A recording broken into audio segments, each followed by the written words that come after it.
What is going on, guys? For today's video, we are checking out WYLDER in Elden Ring Nightreign. This guide will serve as your ultimate companion for mastering the WYLDER class. We'll break down everything that you need to know. So we'll go from the core class overview to specific build recommendations, then the best armaments and weapon passives, then also detailed stats and attributes, spell choices, talismans, consumables, and finally a gameplay overview, which is packed with practical tips to bring your WYLDER to peak performance. Also, if you're interested in buying other PC or console games with 50 or 70% discount, then check out Instant Gaming. For example, I want to buy Elden Ring, so we just click on Add to Cart, then click Pay, then input our details and pay. After payment is complete, we will receive activation key, then copy and paste the key in, and it's that simple. So what are you waiting for? Click my link in the description and check out Instant Gaming for yourself. So, WYLDER is a fast-paced, aggressive character archetype that excels in close-quarter combat while maintaining strong defensive options. What makes WYLDER especially unique is his dynamic kit that blends brutal physical offense with quick mobility, allowing for constant pressure against the enemies without sacrificing survivability. One of the main core abilities of the WYLDER is the Claw Shot, which functions as both offensive and mobility tool. It allows you to either way zip towards the enemies or pull them towards you, which opens up a wide area of tactical opportunities. It's especially effective for closing the distance against the ranged targets or interrupting enemy spellcasting. This ability has a short cooldown and can be used almost in any setup. His passive, the Sixth Sense, grants you an automatic dodge of the first enemy attack after each reset at the site of the grace. This is not just a gimmick, it can be literally life-saving in the early seconds of the high-stake encounters, by giving you a second chance of repositioning and retaliation. And then rounding out things, we have the WYLDER's ultimate ability, the Onslaught Stake,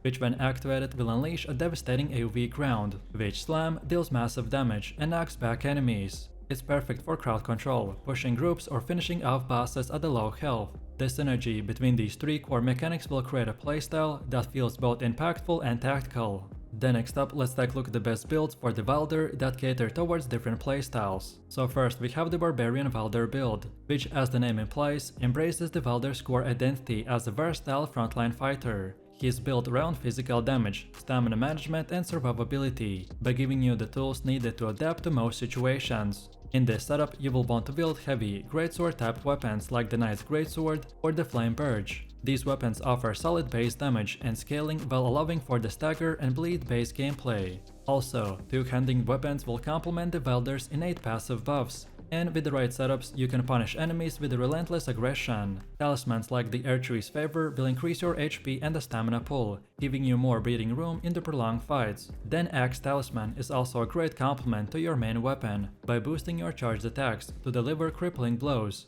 especially against the staggered enemies. This build does not ignore defensive either. With enough points in endurance and strategic use of consumables like the Boiled Crab and the Boiled Prawn, you can reduce incoming physical damage and keep yourself in the thick of the battle for longer. And then second, we got the Axe of Godric build, which if you want something a bit more specialized and explosive, then this is for you. This build is centered around utilizing unique properties of the Axe of Godric, which is a weapon with innate AoE capabilities and excellent synergy with the WYLDER stats. The axe scales well with strength, and when paired with the right passives and talismans, it becomes a powerhouse. The build focuses on the charged attack modifiers, so you'll want to time your strikes carefully for maximum impact. In combination with the Claw Shot for quick entry, you can line up devastating charged attacks that obliterate enemy formations. Defensively, pairing the axe with a Great Turtle Shell will provide good guard protection and a stamina recovery, which are essential for managing the axe lover's swing speed. And also, key talismans here include the Dragon Crest Shield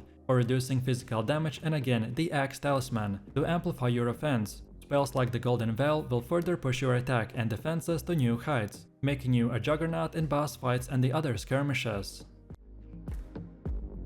Then next we have the best weapons and passives, and when we are making this decision for the WYLDER, you're looking for those that match his aggressive, high-pressure style, while also benefiting from the passive bonuses. For any type of tanky focused build, the Knight's Greatsword is a fantastic choice. It has a solid scaling with a strength and deals significant pose damage, allowing you to break through the enemy defenses. The Flameberg is another top tier pick, thanks to its bleed effect that chips away at the tankier enemies over time. However, for the DPS focused setups, the Axe of Gajic is your centerpiece. It has a high strength requirement, which is offset by its massive base damage and innate AoE capabilities, which is especially effective when dealing with groups of enemies. As far as passives go, you want to prioritize traits like improved charged attacks to enhance the Gajic's heavy hitting capabilities. While for other alternatives, we can go with passives like improved guard breaking and the boosted two-handed damage, which complements the Wylder's playstyle and the weapon choices perfectly. Then next, let's take a look at the stats and attributes. Wylder scales predominantly with the physical attributes, so your priority should be strength, vigor and endurance. Strength is your top priority. It affects your damage output and unlocks more powerful weapon scaling. You will want to pump the stats steadily as you level up, especially if you're going for a DPS build. Vigor comes next, providing much needed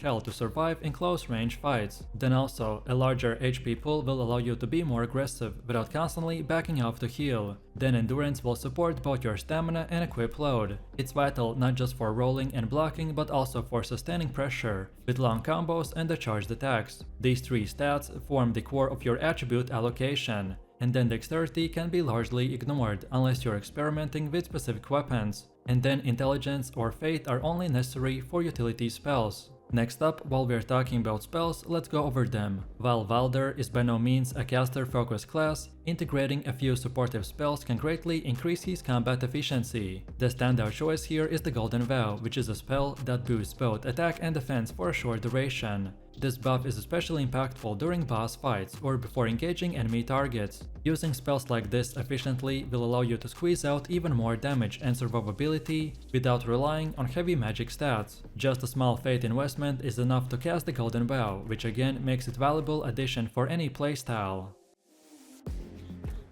Then next we have Talismans, which are a key part of your optimization for the Wylder build, and selecting the right ones can greatly enhance your effectiveness. The Earthtree Favor is almost universally useful, as it gives you a sizable boost to your max health, stamina and equip load, which are all essential elements for the Wylder's kit. Then the Axe Talisman will synergize particularly well with both builds, giving a significant boost to your charged attacks. This is especially effective for the Axe of Gajic build, where the charged attacks form the backbone of your offensive strategy. And then if survivability is a concern, then the Dragon Crest Shield Talisman is a solid choice. It reduces incoming physical damage, allowing you to stay aggressive without getting punished too harshly for trading hits. Then next we have Consumables, and a smart use of these can be a difference between victory and defeat, especially in challenging encounters. The Bold Crab and the Bold Prawn will offer excellent physical damage reduction. They are essential when fighting heavy-hitting enemies or dueling, by giving you that extra margin to survive a hit that you otherwise couldn't.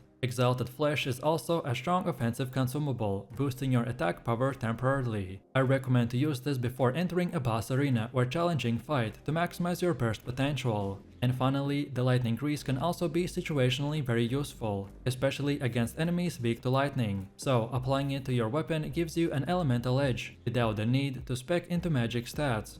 And now finally, let's take a quick look at the Wylder's gameplay, which is all about momentum. Once you engage an enemy, you want to stay aggressive and keep the pressure on. His toolkit is built for forward momentum, whether closing gaps with a claw shot, unleashing powerful charged attacks, or finishing groups with the onslaught stake. The claw shot should be used both offensively and defensively. If you're initiating a fight, then lead with the claw shot to immediately apply pressure. Or perhaps, if you're being overwhelmed, then use it to reposition or pull a ranged attacker out of their comfort zone. You need to pay attention to your stamina management. It's easy to burn through your bar quickly with heavy attacks and frequent dodging, so learn to pace your movement. Using items like the Green Turtle Talisman can help if the stamina becomes an issue. Target priority is also important, so use your AoE abilities on mobs and save the charged attacks for the high priority targets, like elites or the mini bosses. And finally, I would recommend to always be looking for openings to unleash your Onslaught Stake ultimate. It's best used either way to initiate when you have high pose, or as a finisher when the group or bosses is on low health. So, let me know what you think about Wylder and his build in the comments below. If you enjoyed this, then you definitely don't want to miss my previous videos, where I showed the best classes, top 5 most broken builds and much more. So click the screen now and I'll see you in the next one.